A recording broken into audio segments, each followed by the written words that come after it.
happening in the Congo is happening in your backyard as well. 6 million people, over 6 million people have died in the Congo because it's the same conflict, right? In the DRC, we have militia groups, we have neighborhood trees, but why are they fighting? Why people die is to get control of our resources.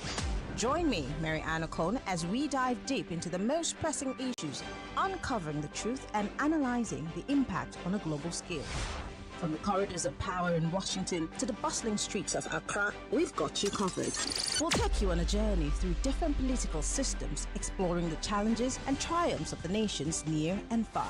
Hear from world leaders, experts, newsmakers, and everyday citizens as they share their perspective, providing a comprehensive overview of the political landscape. Tune in every Thursday, 4 to 5 p.m. on Hard Facts to be a part of the global conversation on 99.3 Nigeria Info.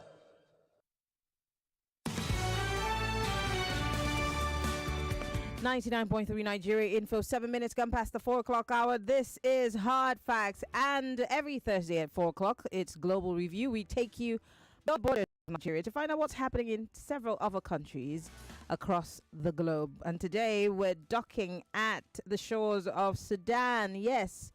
And I did tell you yesterday that we were going to be talking about this issue because it's been on my mind. The fact that women and girls are experiencing sexual abuse. And I did say that before we came onto this segment, that the biggest casualties of war are women and children. We can see what's happening in Palestine. We can see what's happened in Ukraine and several other places. The DRC, several people, children most importantly, in the DRC are used as minors, and this is child slavery. There's so many things, but today we're looking at Sudan. There have been several posts from people, from organizations asking that we pray for Sudan, and today my guest is joining me. She's the executive director for the Human Rights Watch Africa. She's been on the show before, and she's joining us again today to talk about this issue of sexual exploitation and harassment of women and girls in Sudan. Mausi Segun is joining us live via Zoom. It's so good to have you join us, ma'am. Good evening. Good evening. Thank you for having me, Mimi. Great. I want to start with, of course, I laid that background because I've continuously followed, the happenings in Sudan, and I've had a few friends who work in Sudan talk to me on this show also about what's been happening.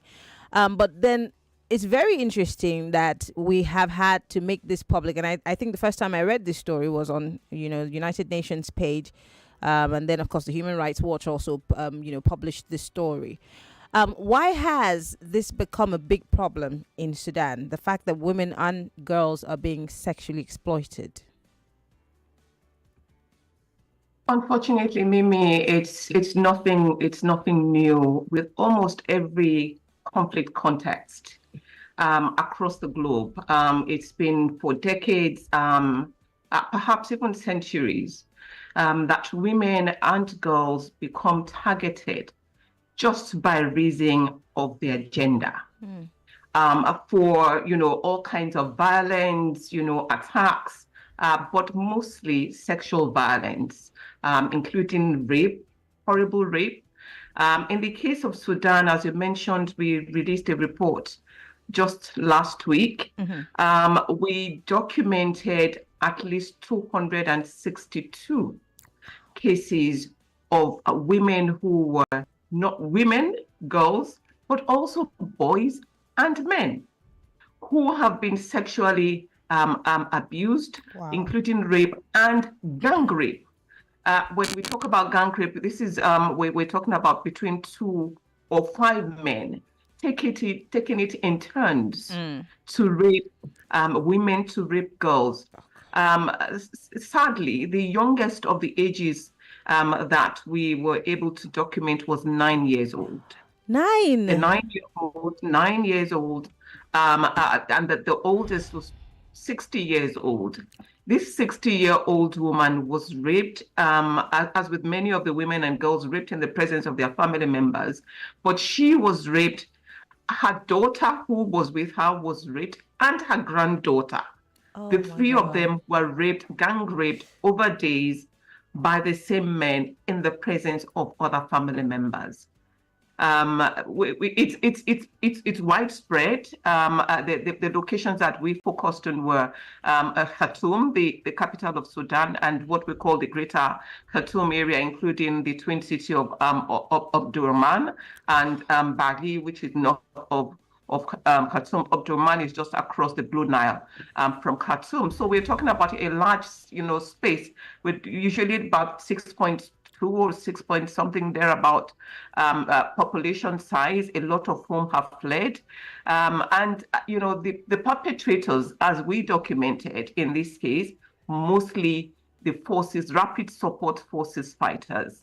The soldiers who work with this force were in control of Khartoum from soon after the fighting broke out in Sudan in April 2023, up until January this year, when the Sudanese armed forces took back control of the area. So all of the abuses that happened within that interval were by what we call the short form is RSF fighters. Wow. And after that, it was by the Sudanese armed forces, we call it SAF, fighters in that period. Wow. I'm at a loss. I never not know what to say, but I'm just taken aback. 60-year-old and a 9-year-old. I can never get past that. And with what's happening in Sudan, of course, many people are helpless. Are there displacement camps where some of these people can take refuge? Because it's one of the, I can quickly talk about the IDP camps here in Nigeria. At some point, too, soldiers were reported to have been taking advantage of some of these girls and women because of sanitary towels or for water, especially when they were having their monthly cycles. And this is despicable. So how do these women and children even manage, especially when it comes to water and sanitation? I mean, the situation in Sudan is terrible. The infrastructure is almost completely broken down. Very little access to water, to food, to telecommunications. The internet has been down most of the time. It comes on, off and on. The electricity, the power is down most of the time. And then not only are there not these services and products available generally, those who are trying to provide humanitarian assistance are being impeded. There is willful obstruction of humanitarian aid to supply some of these, products and life-saving medicines, including services. Wow. Both fighting forces, both of the warring parties, that is the SAF and the RSF, have also been directly attacking healthcare providers. Wow. Those who are the early responders, they have been attacking hospitals. The RSF actually occupied a hospital, at least 3 hospitals from our documentation, for a period of time, beating the nurses, the doctors, all of the other people, volunteers who are providing services. And of course, they fled. None of these hospitals have recovered. 70% of health facilities in Sudan are non-functional. Wow. So you can imagine the implications for those who have, maybe even natural ailments and diseases that they were already taken care of, managing before the conflict broke out. Then you have these new cases of people who have been deliberately attacked and abused. A number of those women and girls who were raped have fallen pregnant. Oh God, no. And young girls, women who are married. This is Africa. There is stigma that comes with being raped or sexually violated by someone who is not your known partner. So a lot of these women and girls are trying to find healthcare providers to provide abortion services, which would be their right under these circumstances. But they can't get access to it because I mean there are no healthcare But there providers. is none. A lot of the times before they even manage to access one, in the barely functional facilities, it's too late. It would put their lives at risk, and the medical personnel don't even have the equipment or the material to assist them. We documented cases of women who are thrown out of their homes by their husbands because they fell pregnant out of rape, denied their children. And one of the women said to the healthcare provider who spoke to us, she said to them, if I can get rid of this pregnancy, even if my husband does not take me back, he would grant me access to my children. But for as long as I remain pregnant from this rape, they would not give me access. Himself, his family would not give me access to my children. Wow. Unfortunately, they were unable to help her. She was left on the streets. There was nowhere for her to go. Wow.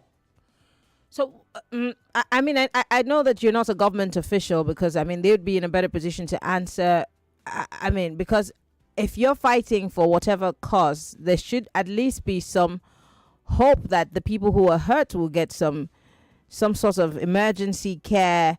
I mean, the hospitals should still be working. Is the government in Khartoum doing anything to fix these hospitals, to give some sort of safety and succor to the guys who are the healthcare providers? Because like your reports read, these health providers are scared to even show up to these hospitals because they're bitten, they're harassed, etc., etc. What is the government in Khartoum doing in that regard? Again, not only are they not providing the services, they are blocking those who are providing the services, which in itself would amount to a war crime. It is against international humanitarian law for you to willfully obstruct humanitarian aid, including life-saving services like health services to those who need them. So it's not just the government. Any of the warring parties in any conflict, if they have control over the territory, they are obligated under the laws of war to provide and ensure there is access to humanitarian aid. First, it's their primary responsibility to provide those services. Like I said, the basics. It's not luxury. We know it's a conflict. It's not luxury. But where they cannot provide those services and access to water, to food, to medicines, they are obligated to ensure that those humanitarian organizations who exclusively provide humanitarian services, who are impartial, who would provide those services in a non-discriminatory manner, have access. So the denial of access, on top of not providing those services, the denial and obstruction of humanitarian aid is another war crime. Wow.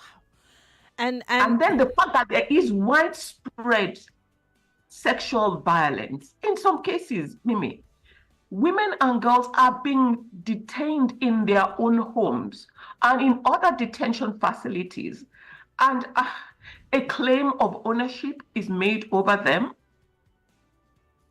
I'm not talking about the first or child marriage now, and I'll come to that later.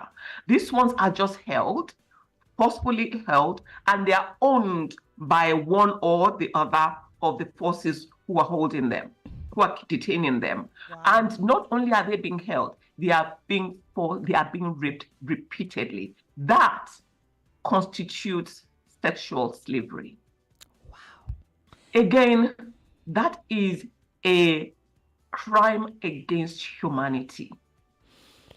So all different levels of crimes are being committed. And our advocacy, our recommendation, first of all, is that these warring parties, as well as the international community, the African Union, the United Nations, they have obligations to ensure that women and girls, everyone who is made vulnerable, whether by reason of gender, by reason of their ethnicity, by reason of their being caught amidst this fighting, including men and boys, they should, first of all, there should be mechanisms in place to prevent these abuses from happening in the first place. Secondly, that is, we're talking about a protection of civilian mechanisms. Once that is in place, then there should be a monitoring and reporting mechanism that documents these abuses, because ultimately, the survivors of these violations, they have the right to justice. Someone must be held account. Whoever has command and control over the forces that are fighting, and where they're able to name names, ensure that that attribution happens and that they face the full penalty of the law. But the bigger question, is who's going to make them? Because the truth is, from what you've told me, there seems to be no one who's ready to take responsibility for anything. Both warring factions could not be bothered if the people leave nor die.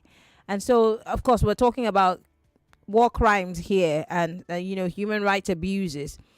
So whether we find these people, whether they're faceless, they have names or not, I'm guessing that this will fall on the shoulders of their leaders. At what point will these people, be made to face, the law or justice? So the great thing about this, and it's difficult to find a silver lining in any of it. The great thing about it is that there is no statute of limitation, as we would say in law, against these crimes. It can be prosecuted at any time. And it is great also to see that the prosecutor of the International Criminal Court has said that his office is investigating as well. That is why it is important that organizations like ours, the United Nations, the Human Rights Council of the United Nations has a fact-finding mission that is also investigating all of these abuses. And so we must document. We must preserve the evidence as much as is possible. We are not there physically, which is why you would see in our report, we didn't speak to the victims or the survivors themselves directly, because it's unethical to do that from a distance.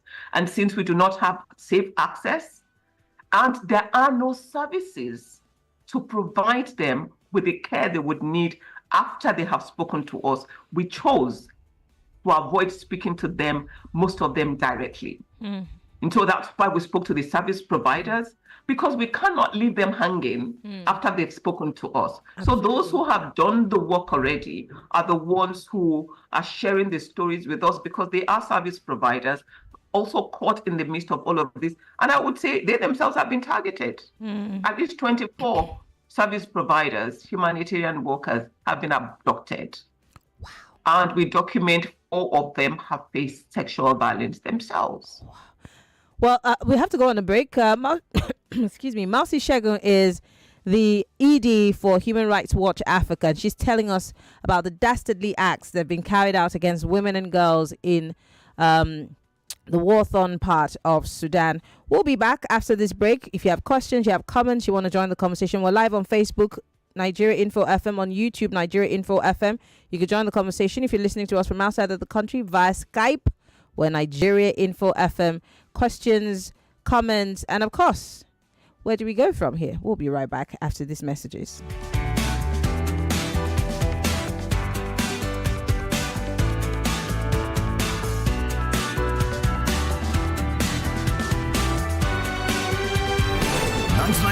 Nigeria Info. We'll be right back.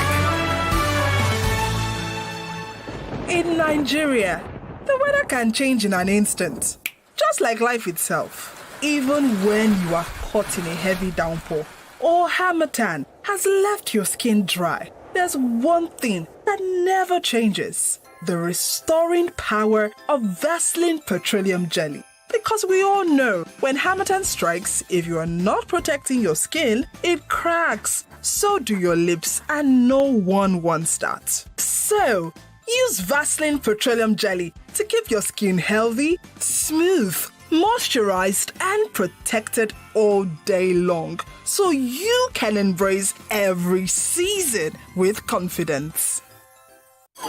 Nigeria is a land filled with boundless potential, talent with brilliant ideas, in dire need of funding to scale up. Are you ready to make a personal impact and change lives? Introducing the iPhilanthropy platform from the Nigeria Philanthropy Office, powered by Wema Bank. With donations starting at just $2, you can donate to a positive cause, help dreams become a reality, empower youth, support startups, and fuel job creation in Nigeria's key sectors such as fashion, furniture, sustainable agribusiness, and renewable energy. It's about making dreams come true, empowering a startup, creating job opportunities, all from a single, easy-to-use platform. Connect with like-minded donors. Visit i-philanthropy.org today. iPhilanthropy. Together, we can create a brighter future for Nigeria. One job at a time. Everyone says I'm beautiful and bold. They say I'm fashionable. And to crown it up, very confident. And my secret is...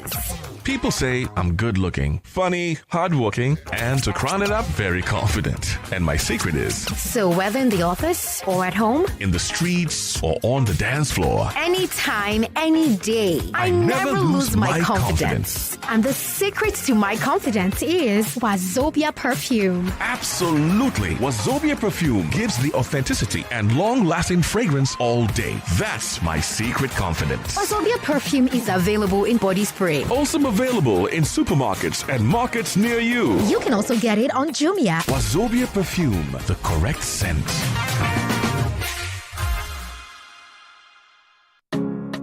A brighter tomorrow begins with smart choices today. With the Union Correct account from Union Bank, you get to secure your tomorrow and get rewarded while at it. You can start saving with just 5,000 Naira monthly and enjoy fantastic interest rates. Yes, you can save as low as 5,000 Naira. That's not all. Every 6 months, you stand a chance to win amazing cash prizes of up to 500,000 Naira. Correct! Make that move. Open the Union Correct account today. To get started, visit any Union Bank branch or log on to our website at www.unionbankng.com for more information. Terms and conditions apply. Union Bank, your simpler, smarter bank. Everything surely comes to an end. That dinner, that Mausi movie, even that long traffic. But there's one thing that doesn't. Enjoy truly unlimited data with Airtel Unlimited Speed-Based Plans. Visit www.airtel.com.ng/HBB to buy now. Airtel, a reason to imagine. When you want it easy and you don't know where to go for your food and groceries, there's an app you need to know. Everything you need and more. Mano gets it. Oh, oh, oh. Mano gets it. One app. One app. All you need. All you need. Oh, oh, oh. Mano gets it. From your phone to your door. Mano gets it. Download the Mano app on Google Play Store or iOS App Store to order your essentials from groceries, food, and more. Mano, products you love delivered in minutes. It's my so clean, new and improved. It's my so clean, free-flow powder that dissolves easily. It's my so clean, foams faster, 2 times cleaning power. It's my so clean, little cars along the way.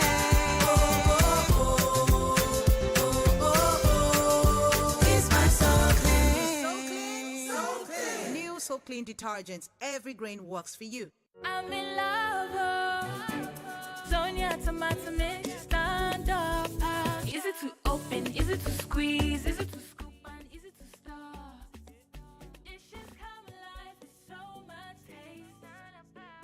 Sonia tomato mix, of course. Sonia tomato mix, yes sir. Sonia tomato mix, stand up pouch. Sonia tomato mix in a new stand up pouch. So much in love. Hold up. Everyone wanted in on all the exclusive footage and gist on BB Niger. We got you. The buzz is back. Back to following all the gossip, breakups, breakdowns.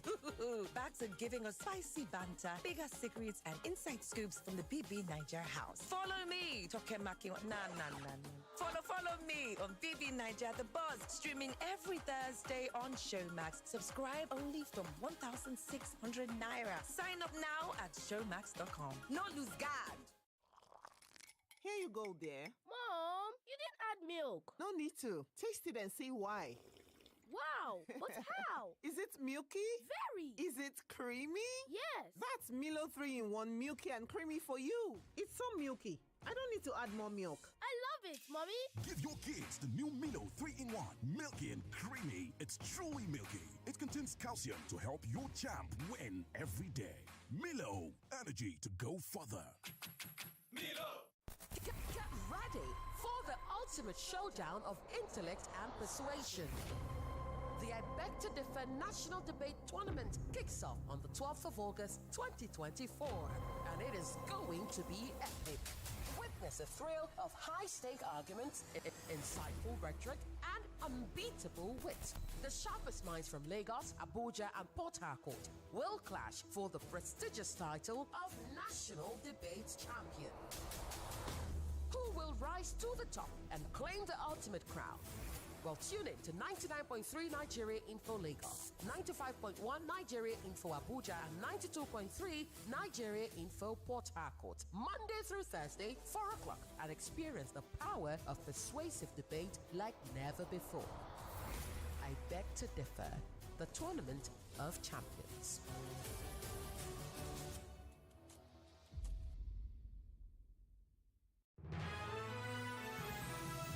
Listening to your number one station for talk. Your number one station for talk. 99.3 Nigeria Info. Let's talk. Millions of listeners trust us on Hard Fact. Whether it's politics, social issues, controversies, and trending stories. You know we're credible and objective. It's Hard Facts with Maryann Okon on 99.3 Nigeria Info.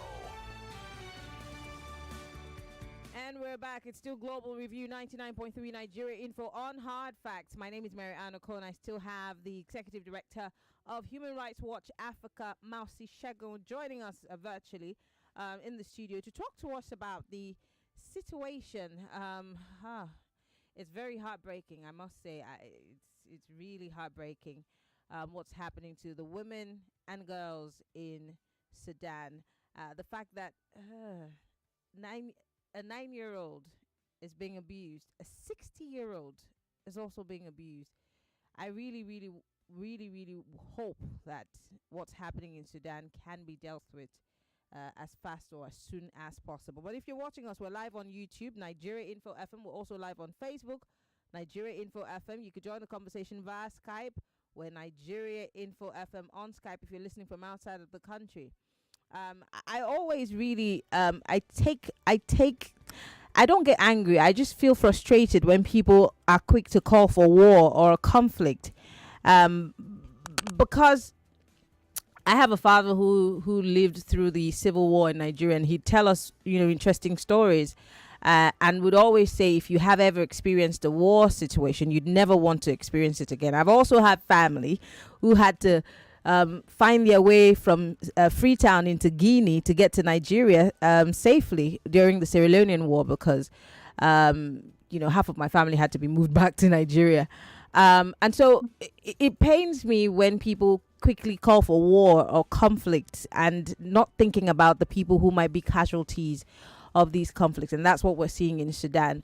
But is there any hope in sight from all of the research that you've done as Human Rights Watch that, there might be any end in sight or any sort of, downtime, for want of a better way to describe, a ceasefire in the future? Because there have been time and time again where, there have been meetings between these two forces, and they at some point decided that they were going to lead together. There was going to be a coalition government, but then I think all of that fell apart. So what's the prognosis?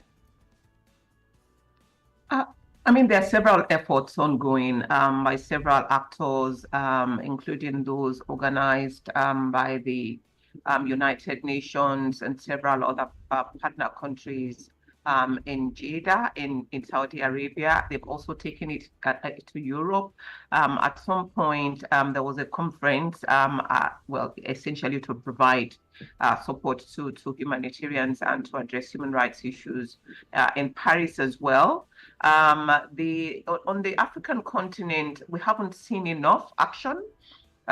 Because I mean, largely you have to do your own assessment of the influencers, the countries that have influence. And when it comes to Sudan, the big influencing countries are the United Arab Emirates, UAE on the side of RSF.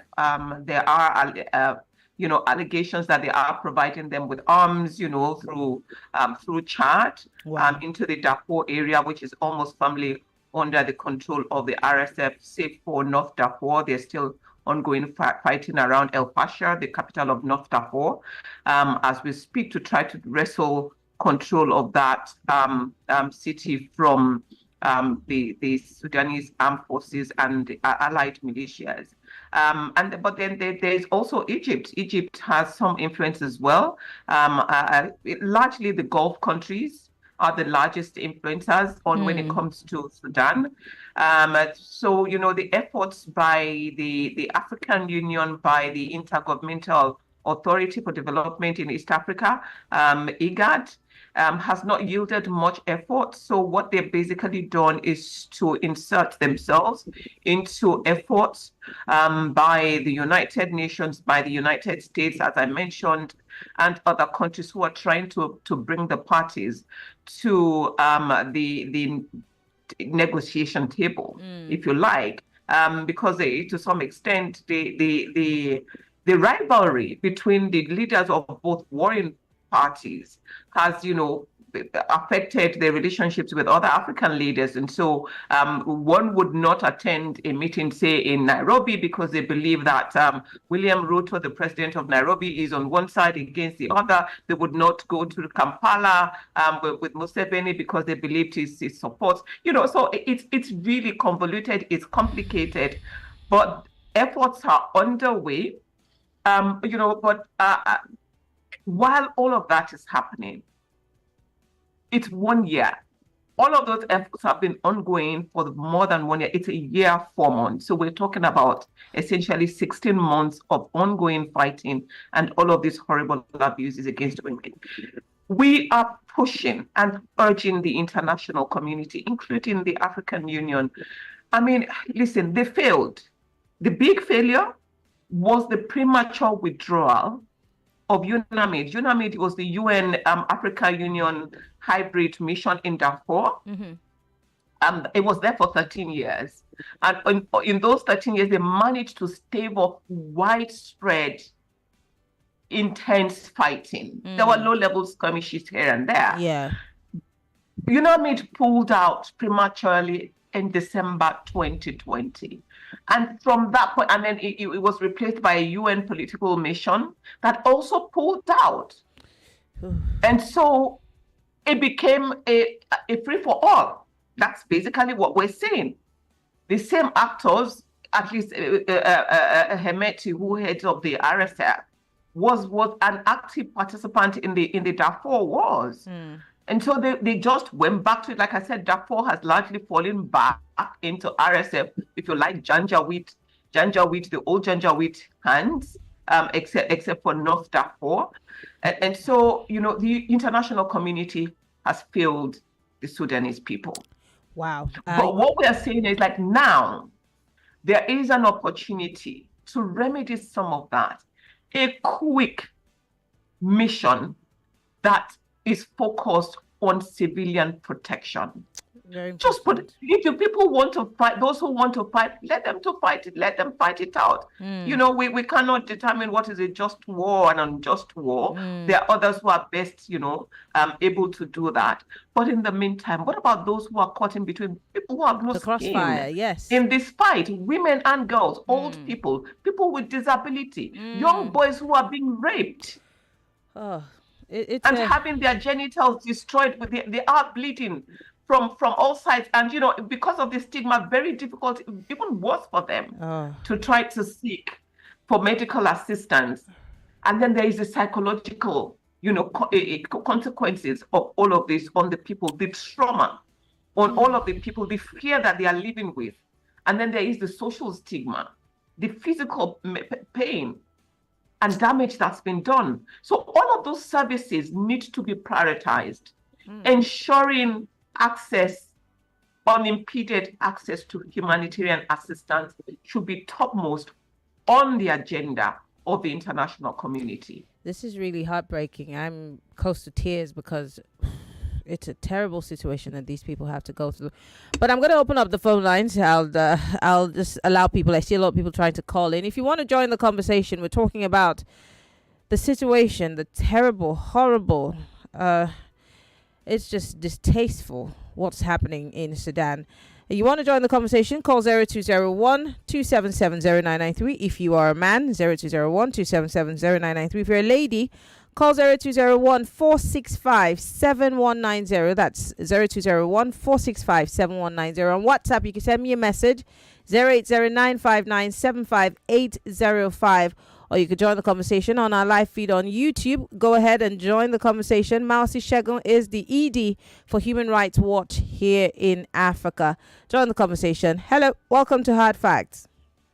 Good evening, Maryann. Good evening. Good evening to your guest. Mm-hmm. This is Pastor Ladipo. Go ahead, Pastor Ladipo. Orile in Sarigom. Yeah. You see, while you were speaking, tears were just fill my eyes. But I have this to say. The political leaders and the big political people that caused all this problem for this Sudan now, 80 to 90% of them would have fled that country, leaving the rest of them buying to the Philistines. And they are the one bearing these things. And they are also doing it to themselves. You see, we need to take a cue from this and understand that there is no point having ethnic profiling and trying to cause division amongst ourselves as a nation. Just because of one man's ambition. There is a famous word I will never forget. And that word was by GEJ during the election. He said, my ambition does not worth the blood of one single soul in Nigeria. And the man peacefully left. Nigeria is still standing today. I thank God for his life. It's painful. It's painful. Thank you, Pastor Ladipo, for calling. I do appreciate it. Hello, welcome to Global Review. Hi, Maryann. Good evening. Good evening to you and your guests. Yeah. Hearing you discuss this afternoon's topic with your guest brings tears to people's eyes. Even I'm really, really crying here. Maryann, so my question to your guest this afternoon would be, now that everything is on ground, I know we can't be proactive. It has happened. Are there reactive measures to this? What can we do to forestall this? What can be done to help these people? It's a dicey situation out there. Our hearts are breaking right now. What can be done? Can anybody be involved? Like the WHO, anybody, first aid, anybody at all. Can anything be done, Maryann? My heart is practically crying out. Thank you and God bless you. Thank you for calling. Just for the record, she said it over and over again. Healthcare providers and some of these people who are supposed to be there to be like first responders, they're also being attacked. They're being beaten. Some of them also sexually molested. So they're also living in fear. And of course, if you run such organizations, you'd not send your people out there because you do not want them to be subjected to the same thing, that these people are facing on the ground, I'm guessing. Turn off your radio, please. Hello? Maryann Okon. Good evening. Yes. Emeka is my name from Sudan. Go ahead, Emeka. Greetings to your guest in the studio. You just painted a very gory and pitiable condition, humanitarian condition in Sudan.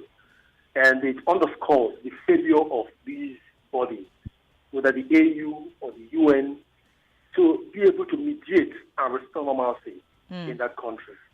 Just imagine the kind of picture you're painting where men have become beasts. How can you rape a 9-year-old for crying out loud, a 60-year-old and the rest of them?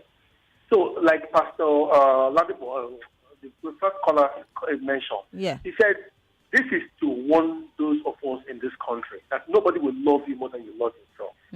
If you think that when it starts, the international community will come, they only have their interest at heart, where they're going to sell their arms and whatever other interests that they hold. This is the time for us to go a queue and see what is happening. Even under normal conditions, we have rapists and kidnappers all over the place. Imagine a war-torn situation. Those people are stoking ethnic tension. This is a warning. War has no relative and knows no brother, knows no sister. I just wish that the world will stand up and do more for Sudan, because we're talking about humanity here. Let love lead. Thank you. Thank you very much for calling. It's a really tough situation that we found ourselves in. But let me pose the same question that the lady posed. Is there really anything that can be done to save these souls? I mean, it is first, like I said, humanitarian access. There are organizations who are willing to provide those services. Not only should they have access, they should have safe and secure access. As we speak, there are over 10 million people displaced by this war in Sudan. 7.9 of them are still within the country. It's just over 2 million who are outside. And so making sure that those who are still trapped in the country can access the basic necessities, including medical services, psychological and mental health services, and all of that. But as we speak, there is food and water and some medicines stock in Chad. Wow. They have not been able to come through because there is flooding. The SAF, the Sudanese Armed Forces and the government of the day, has restricted access to only that point. And that point is flooded. If you watched the news recently, there's flooding happening in Sudan. So it's blocked up the road. They cannot come in. The other access point, which they have used in the past, in Adre, again, in Chad, has been blocked because it leads directly to Darfur, where the RSF has control. And one must admit, the RSF has been pillaging and looting this aid assistance. Yes. That in itself is a war crime. But they must do more to try. Listen, one of the biggest camps, the Zamzam camp in El Fasher that I mentioned earlier, is literally in the throes of starvation, of hunger. As we speak, getting aid to them as quickly as possible can stave off and reduce the human suffering. It is the suffering that is unconscionable, and that the people are willing to look the other way in the bid to be right. Oh, dear God. The human toll is catastrophic. According to the UN, the World Food Program and UNOCHA, 26 million people are in danger of starvation. Wow. We don't know whether there is a deliberate decision to use starvation as a weapon of war, but that if you continue to impede humanitarian access, that would ensure that people get life-saving services and products, including food, water, and medicines, then you are using that as a weapon of war. And that is why it's a war crime.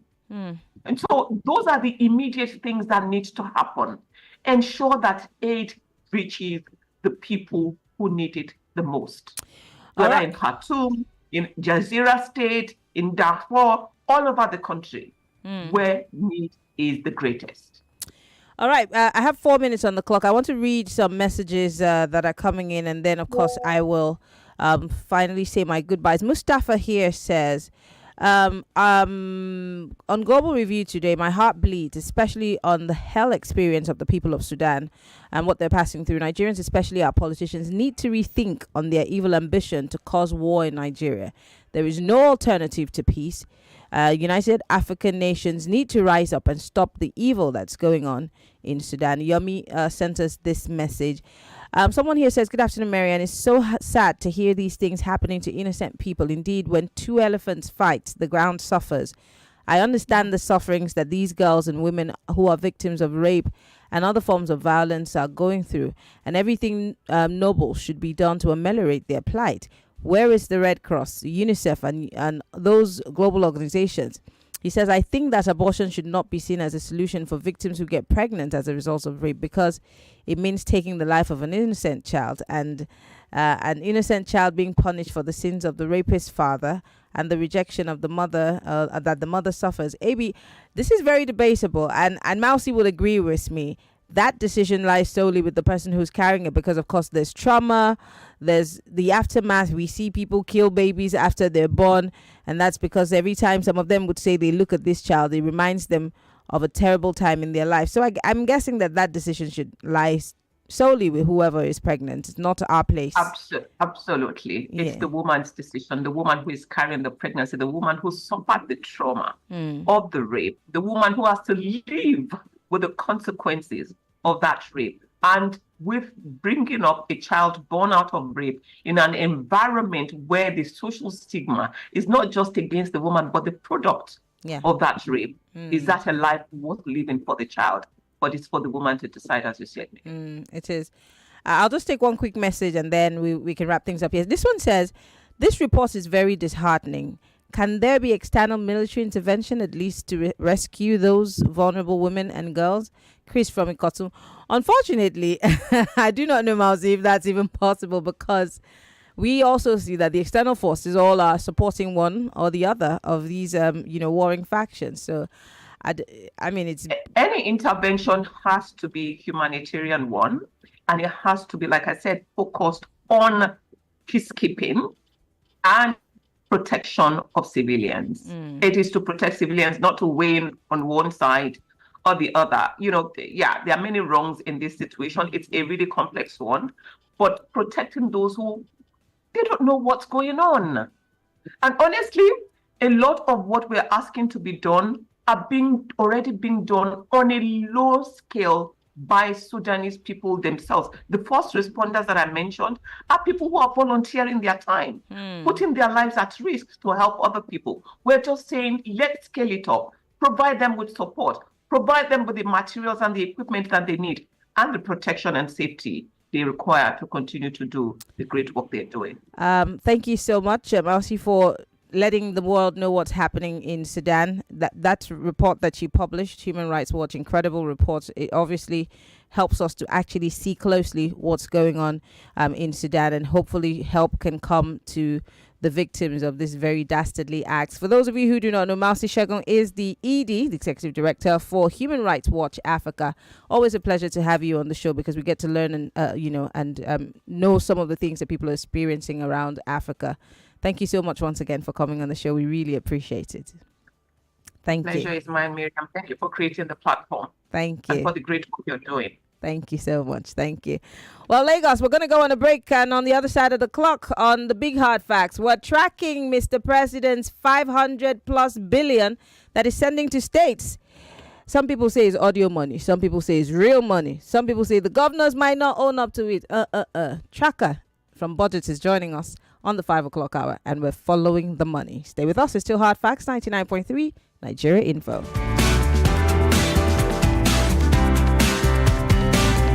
99.3 Nigeria Info. We are more than just radio. Subscribe to our YouTube channel at Nigeria Info FM. Check us out on Facebook at Nigeria Info 99.3. Follow us on Twitter at Nigeria Info FM and on Instagram at Nigeria Info FM Lagos for live updates as it happens. 99.3 Nigeria Info. Let's talk.